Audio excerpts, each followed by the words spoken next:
Well, hello everybody. How are you? This is Dr. Annette Feravich with Healthy Mind, Body, Spirit.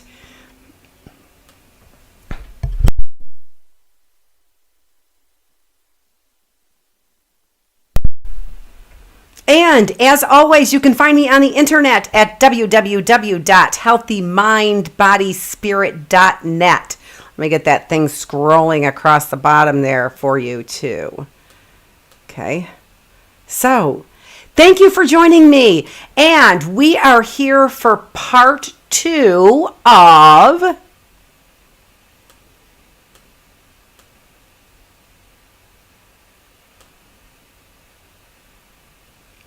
the importance of memory.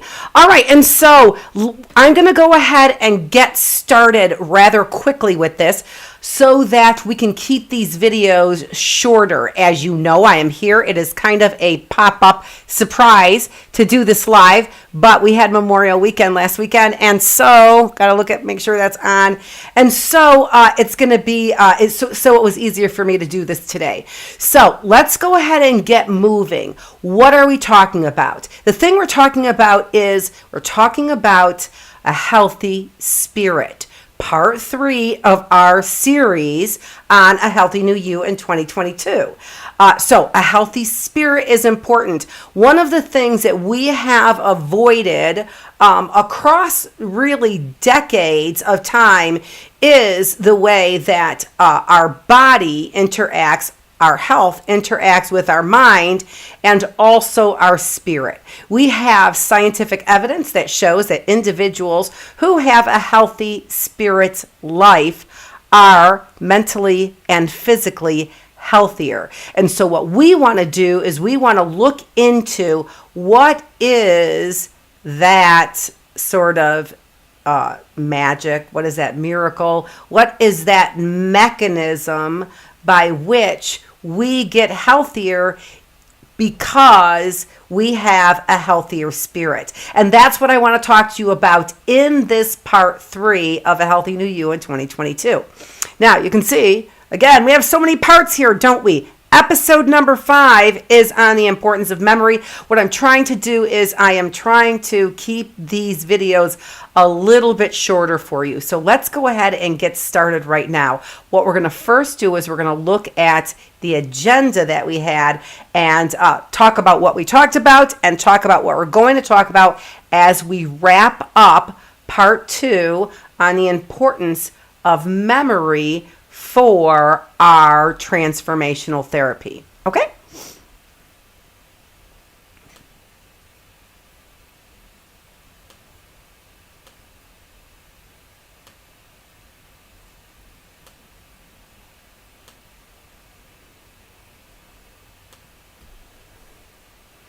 Now, you can see here for the agenda, was the agenda that we had for last week for part 1. And this is actually the agenda for part 1 and part 2. So let's take a look at what we got through last week, shall we?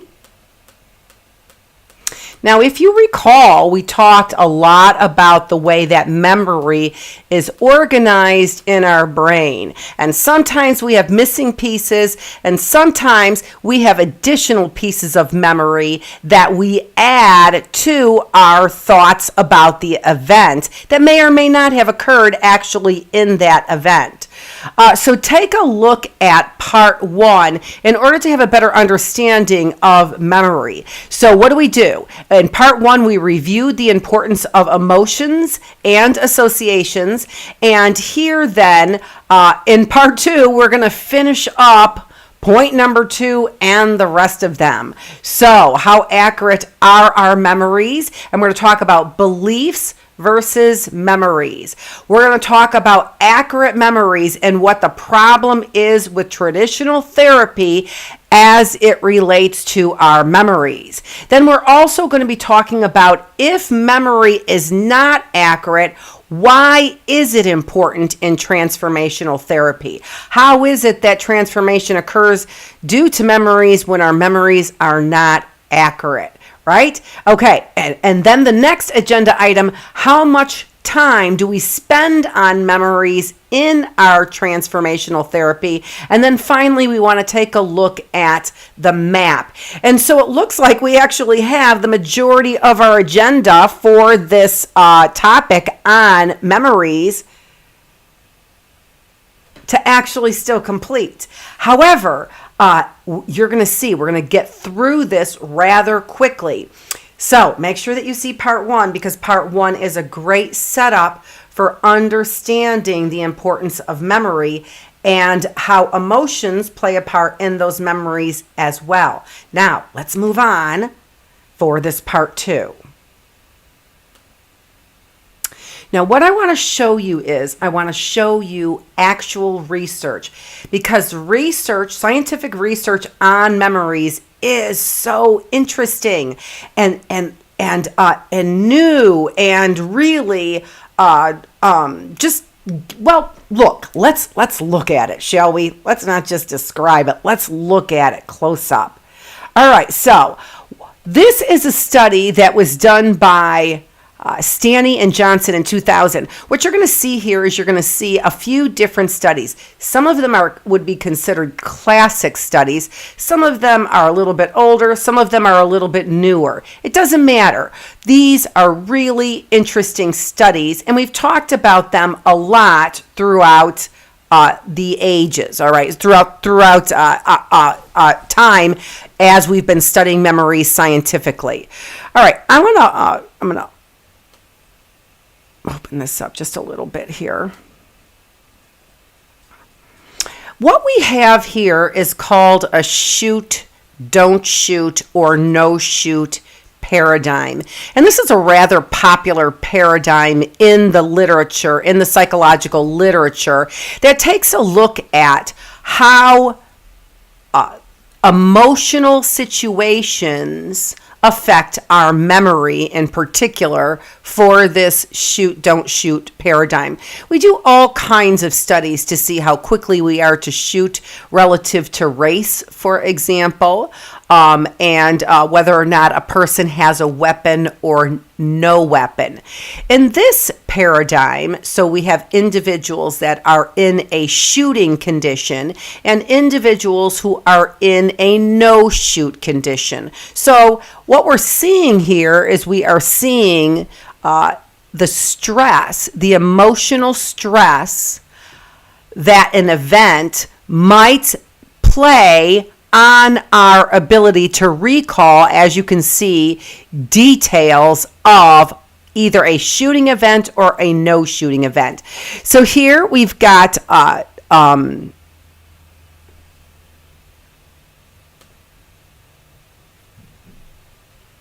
I just want to actually be able to see this a little bit more clearly. So just let me get to mine so that I can. Okay, and what you see there on the what we call the y-axis, which is our vertical axis there, we see percent details recalled. Okay, so that's important, right? We want to know the amount of information in an emotional situation that is recalled and the amount of information in a regular situation that would not be emotionally charged, the no-shoot condition, how much information we would recall in a non-emotional situation. Okay, and so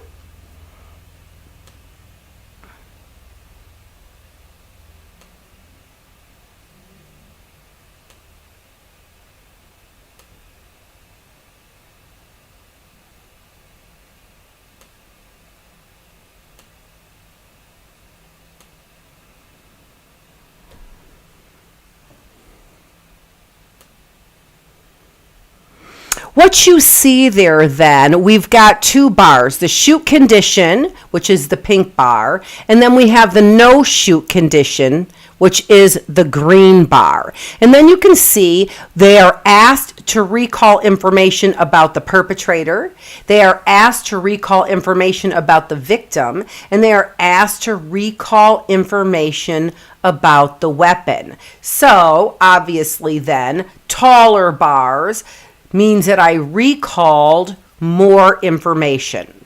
So we can see very clearly that in the no-shoot situation,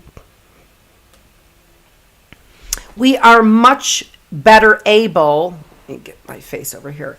We are much better able in the no-shoot situation to recall information in all three of those categories: about the perpetrator, about the victim, and also information about the weapon, right? You can see there, when we are in the shoot condition, we are able to recall less information about what? The perpetrator.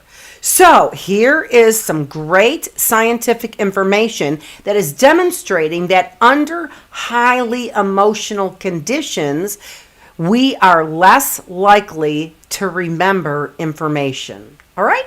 So, and even still, we also have to take a look at, in highly emotional situations, where is our attention? Our attention is more likely to be on the victim, and is more likely to be when we're watching a video, right? We're watching a scenario there. So more likely to be on the victim instead of the perpetrator, which means we'll have less facts about the perpetrator, right? Okay, all right. Let's move on and let's take a look at the next scientific study in this area on memory and how accurate is our memory. All right, so looking at science. This study was done. This study is a classic study. So this study was done in 1980 by Lindsay and Wells. And we can see that in this study, what we're looking at is we are looking at similarity. Similarity to either the perpetrator in a lineup, or when the perpetrator is not in a lineup. And actually, I think I talked about this, if I'm not mistaken, in our last video, which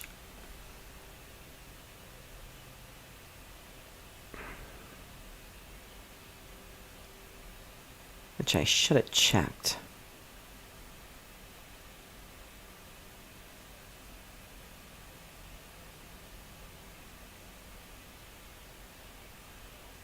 And I'm almost positive that I already talked to you about that information. So I'm going to move on. And if I have to fill in, I'm going to fill in. But I don't want to actually give you guys a whole bunch of extra information.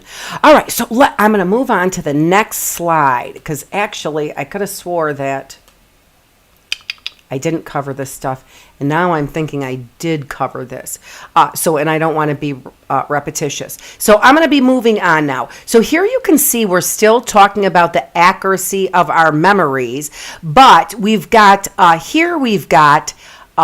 activation plus misinformation.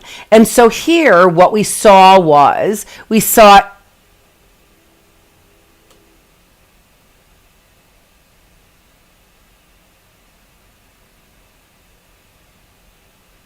I'm just going to have to, I can't pause this.